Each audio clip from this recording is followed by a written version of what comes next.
சீன மருமகள்ல அடுத்து என்ன நடக்க போகுது அப்படின்னு பார்த்தீங்கன்னா, தமிழ் வந்துட்டு வீட்ல உட்காந்து படிச்சுக்கிட்டு இருக்காங்க. இன்னும் 2 நாள்ல பரீட்சை அப்படின்னு சொல்லிட்டு தமிழ் படிச்சுக்கிட்டு இருக்காங்க. திடீர்னு பார்த்தா தமிழுக்கு ஒரு ஃபோன் வருது. அதில அவங்களோட ஃப்ரெண்டு ஃபோன் பண்றாங்க. ஃபோன் பண்ணி இந்த மாதிரி தமிழே என்ன பண்ணுற அப்படின்னு கேட்கும்போது, நான் படிச்சுக்கிட்டு இருக்கேன் அப்படின்னு சொல்லிட்டு தமிழ் சொல்லவும், சரி நீ இதெல்லாம் படிச்சுட்டியா அப்படி இப்படின்னு சொல்லிட்டு அவங்களும் கேட்குறாங்க. அப்புறம் கேட்டதுக்கப்புறம் அவங்க சொல்கிறாங்க தமிழ்கிட்ட வந்து, தமிழே நீ எக்ஸாம் ஃபீஸ் கட்டிட்டியா அப்படின்னு கேட்குறாங்க. என்னது எக்ஸாம் ஃபீஸா அப்படின்னு தமிழ் கேட்கவும், ஆமாம் உனக்கு விஷயம் தெரியாதா, எக்ஸாம் எழுதுறதுக்கு தனியாக வேற நம்ம ஃபீஸ் கட்டணும் அப்படின்னு அவங்க ஃப்ரெண்டு சொல்லவும், இதை கேட்டுட்டு தமிழ் அதிர்ச்சி ஆகிடுறாங்க. என்ன சொல்கிற, நம்ம தான் ஏற்கனவே ஃபீஸ் கட்டிட்டோமே அப்படின்னு தமிழ் கேட்குறாங்க.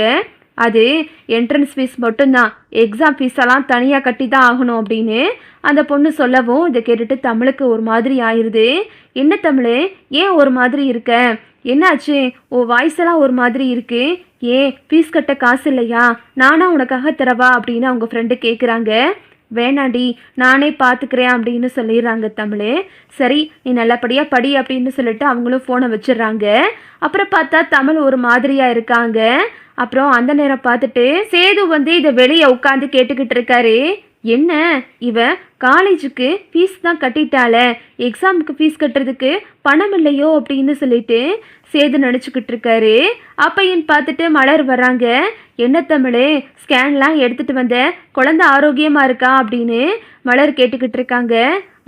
குழந்தெல்லாம் நல்லா இருக்குக்கா அப்படின்னு தமிழும் சொல்லவும், சரி தமிழ் என்ன இவ்வளோ நேரம் உட்காந்து படிச்சுக்கிட்டு இருக்க அப்படின்னு மலர் கேட்கவும், ஆமாக்கா இன்னும் 2 நாளில் பரீட்சை ஆரம்பிக்குது, வேலைக்கும் போயிட்டு வீட்லேயும் உட்காந்து படிக்கணும்லக்கா, அதனால தான் நான் உட்காந்து படிச்சுக்கிட்டு இருக்கேன் அப்படின்னு தமிழ் சொல்லவும், சரி தமிழ் ஏன் ஒரு மாதிரியாக இருக்க அப்படின்னு மலர் கேட்கவும், அது ஒன்றும் இல்லைக்கா அப்படின்னு தமிழ் இழுக்கிறாங்க.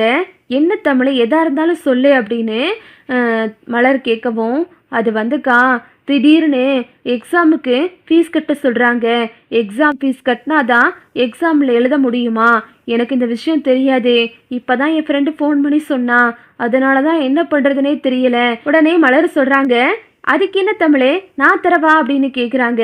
அக்கா வேண்டாக்கா நானே பார்த்துக்கிறேன்க்கா அப்படின்னு சொல்லிட்டு தமிழ் சொல்கிறாங்க.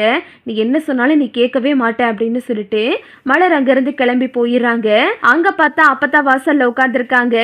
என்னடி இந்த நேரத்தில் அங்கே போயிட்டு வர அப்படின்னு மலரை கேட்கவும், அது ஒன்றும் இல்லாமச்சி, நான் இந்த மாதிரி தமிழை பார்த்து ஸ்கேன் விஷயமாக கேட்க போனேன், ஆனால் அவள் அவங்களுக்கு வேற ஒரு பிரச்சனையில் இருக்கா அப்படின்னு அப்பத்தா கிட்ட வந்து மலர் சொல்கிறாங்க.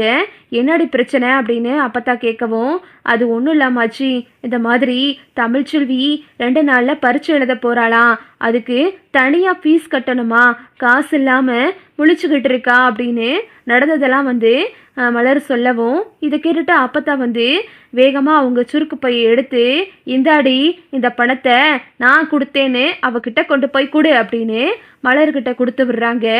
அதை வேகமாக மலர் எடுத்துகிட்டு போய், தமிழே இந்தா தமிழே இந்த பணத்தை வச்சுக்க அப்படின்னு மலர் வந்து தமிழ்கிட்ட கொடுக்குறாங்க.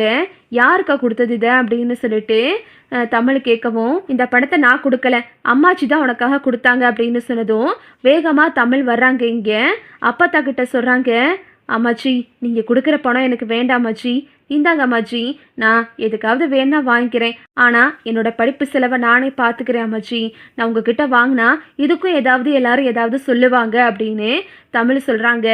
என்னடி உனக்கு ரொம்ப கொழுப்பா போச்சா, நீ வாட்டில் உன் இஷ்டத்துக்கு தெரிஞ்சுக்கிட்டு இருக்க, புடிடி பணத்தை அப்படின்னு அப்பத்தா சொல்லவும், தயவு செஞ்சு அம்மாச்சி இந்த பணத்தை நீங்களே வச்சுக்கோங்க, உங்களுக்கு என்னை ரொம்ப பிடிக்கும் அப்படின்னா இந்த பணம் எனக்கு வேண்டாம் அம்மாச்சி அப்படின்னு சொல்லிட்டு தமிழ் அந்த பணத்தை திரும்பவும் அப்பத்தா கிட்டேயே கொடுத்துட்றாங்க. என்னடி இவ இப்படி பண்ணுறா அப்படின்னு சொல்லிட்டு அப்பத்தா வந்து மலர்கிட்ட புலம்பிக்கிட்டு இருக்காங்க. அப்புறம் பார்த்தா தமிழ் வீட்டுக்கு போயிட்டு யோசிக்கிறாங்க, நம்ம ஹோட்டல் ஓனர்கிட்ட ஃபோன் பண்ணி கேட்கலாமா அப்படின்னு சொல்லிட்டு ஃபோனை எடுக்கிறாங்க. கரெக்டாக ஹோட்டல் ஓனரே தமிழுக்கு ஃபோன் பண்ணுறாங்க. அண்ணே என்னென்ன விஷயம், நானே உங்களுக்கு பண்ணணும்னு நினச்சேன் அப்படின்னு தமிழ் கேட்குறாங்க. அது ஒன்றும் இல்லைம்மா, 2 நாளைக்கு நான் திருப்பதிக்கு போகிறேன், கடை 2 நாளைக்கு லீவ் விடலான் இருக்கேன், அதனால நீ கடைக்கெல்லாம் வராதம்மா, அதை சொல்ல தான் நான் உனக்கு ஃபோன் பண்ணேன் அப்படின்னு அவர் சொல்லவும், தமிழுக்கு இன்னும் ஏமாற்றம் ஆயிருது. நம்ம வேலைக்கு போனாவது பணம் கேட்டு வாங்கலான்னு பார்த்தா இவர் என்னடானா திருப்பதிக்கு போறேன்னு சொல்றாரே அப்படின்னு சொல்லிட்டு தமிழ்ல இருந்து சரிங்கண்ணே நான் பார்த்துக்கிறேன் அப்படின்னு சொல்லிட்டு ஃபோனை வச்சிடுறாங்க. அப்புறம் பார்த்தா தமிழ் யோசிச்சுக்கிட்டே உட்காந்துருக்காங்க. ஐயோ நம்ம நல்லா படிக்கணுமே, நம்ம இந்த பரீட்சை எழுதுனாதான் நம்ம அடுத்தடுத்து நம்ம போக முடியும் அப்படின்னு சொல்லிட்டு தமிழ் யோசிச்சுக்கிட்டு இருக்காங்க. அப்புறம் அவங்க காலேஜ் மேம் ஃபோன் பண்ணுறாங்க தமிழுக்கு. என்ன தமிழ்ச்செல்வி படிச்சுக்கிட்டு இருக்கியா அப்படின்னு அவங்க மேம் கேட்குறாங்க. ஆமாம் மேம் நான் படிச்சுக்கிட்டு இருக்கேன் அப்படின்னு சொல்லவும், சரி தமிழ்ச்செல்வி நீ இந்த தடவை நல்ல மார்க் எடுத்துட்ட அப்படின்னா உன்னோட படிப்பு செலவு எல்லாத்தையுமே உன்னோட மாமனார் அமைச்சர் ராஜாங்க பார்த்துக்கிறவாரு. நீ அந்த ஸ்காலர்ஷிப்பை தயங்காமல் ஏற்றுக்கரலாம். ஏன்னா அவர் ஒரு அமைச்சராக இதை செய்கிறாரு. அதுக்கு நீ நல்ல மார்க் வாங்கணும் அப்படின்னு சொல்லவும், சரிங்க மேம் நான் நல்லா படிக்கிறேன் அப்படின்னு சொல்லிட்டு தமிழும் ஃபோனை வச்சிடுறாங்க. அப்புறம் தமிழ் முழிச்சுக்கிட்டு உட்காந்துருக்கும்போது சேது வந்துட்டு தமிழோட நிலைமையை புரிஞ்சுக்கிறாரு. அப்புறம் பார்த்தா சேது வந்து கருப்பை கூப்பிடுறாரு. கருப்பை கூப்பிட்டு, மாமா நான் உங்ககிட்ட ஒரு முக்கியமான விஷயம் சொல்லணும். அவ காலேஜுக்கு பரீட்சை வருதான், அதனால ஃபீஸ் கட்டணுமா. அவ கையில காசு இல்லாம ஒவ்வொருத்தர்கிட்டயா போன் பண்ணிக்கிட்டு இருக்கா. இந்த காசை நான் கொடுத்தேன்னு சொல்லாம நீ ஏன் போய் கொடுத்துரு அப்படின்னு சேது சொல்றாரு. உடனே கருப்பு கேட்குறாரு, ஏன் மாப்பிள்ள இம்புட்டு பாசத்தை வச்சுக்கிட்டு ஏன் இப்படிலாம் பண்ற, நீ ஏன் போய் அந்த பிள்ளைகிட்ட கொடுக்க வேண்டியதானே அப்படின்னு சேது சொல்லவும், அவன் நான் கொடுத்தா வாங்க மாட்டான், நீயே கொடு அப்படின்னு சொல்லிட்டு சேது வந்து கருப்புக்கிட்ட சொல்றாரு. இதை வந்து நம்ம ஈஸ்வரி பார்க்குது. ஓஹோ பொண்டாட்டிக்கு ஒன்றுனதும் இவனுக்கு துடிக்குது பாத்தியா இன்னமும். அவ என்னதான் பண்ணாலும் இவனுக்கு மனசுல இம்புட்டு பாசத்தை வச்சிருக்கான். அவளுக்கு காசு இல்லைன்னு சொன்னதும் நேரா கொடுக்காம கருப்பு கிட்ட கொடுக்க சொல்றான் பாத்தியா அப்படின்னு சொல்லிட்டு இந்த ஈஸ்வரி வந்து பார்த்துக்கிட்டு இருக்கு. கருப்பு வந்து வீட்டுக்கு போறாரு. அங்க சேது வந்துட்டு யாருக்கும் தெரியாத மாதிரியே வெளியே உட்காந்துருக்காரு. என்னம்மாமா இந்த பக்கம் அப்படின்னு சொல்லிட்டு தெரியாத மாதிரியே கேட்குறாரு. அது ஒன்றும் இல்லை மாப்பிள்ள, நான் சும்மா தமிழை பார்க்க வந்தேன் அப்படின்னு கருப்பு வந்துட்டு ரெண்டு பேத்துக்குள்ளே எதுவுமே நடக்காத மாதிரியே உள்ளே போகிறாரு. என்ன தமிழே ஒரு மாதிரியா இருக்க அப்படின்னு கேட்கவும், அண்ணே எனக்கு நாளைக்கு பரீட்சைக்கு ஃபீஸ் கட்டணும்னே, அதனால என்கிட்ட பணம் இல்லை. என்னோட ஹோட்டல் ஓனரும் திருப்பதிக்கு போயிட்டாரு. உங்களுக்கு தெரிஞ்ச யாருக்கிட்டையாவது பணம் வாங்கி கொடுக்குறீங்களா, நான் இன்னும் 2 நாளில் திருப்பி கொடுத்துருவேன் அப்படின்னு தமிழ் கேட்குறாங்க. அதுவாமா, இந்தாம்மா உனக்கு எவ்வளோ வேணும்னு சொல்லுன்னு மட்டும் சொல்லு, நான் தாரேன் அப்படின்னு கருப்பு சொல்கிறாரு. அப்புறம் தமிழ் வந்துட்டு அவங்க ஃபீஸ் காசு சொன்னதுமே வேகமாக வந்துட்டு கருப்பு தன்னோட பாக்கெட்ல இருந்து எடுத்து கொடுக்குறாரு. இந்தாம்மா அதை வச்சு நீ ஃபீஸ் கட்டு அப்படின்னு சொல்லிடுறாரு. சரிங்கண்ணே இன்னும் 2 நாளாக நான் திருப்பி கொடுத்துறேன் அப்படின்னு சொல்லிட்டு தமிழும் அந்த பணத்தை வாங்கி பேக்கில் வச்சுட்டு ரொம்ப சந்தோஷமா இருக்காங்க. அப்புறம் பார்த்தா சேதுவும் ரொம்ப சந்தோஷப்படுறாரு. அப்புறம் தமிழ் வந்து குளிக்கிறதுக்காக பாத்ரூமுக்கு போயிடுறாங்க.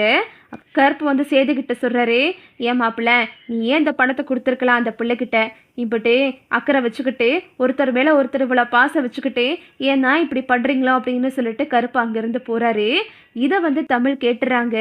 இவர் தான் நமக்காக பணம் கொடுத்துருக்காரு அப்படின்னு சொல்லிட்டு தமிழ் மனசில் கொஞ்சம் சந்தோஷப்படுறாங்க. இதுதான் அடுத்தடுத்து நடக்க போகுது. ஓகே விவோஸ், இந்த வீடியோ உங்களுக்கு பிடிச்சிருந்தா லைக் பண்ணுங்கள், ஷேர் பண்ணுங்கள், மறக்காமல் நம்ம சேனலை சப்ஸ்கிரைப் பண்ணிக்கோங்க. தேங்க்ஸ் ஃபார் வாட்சிங்.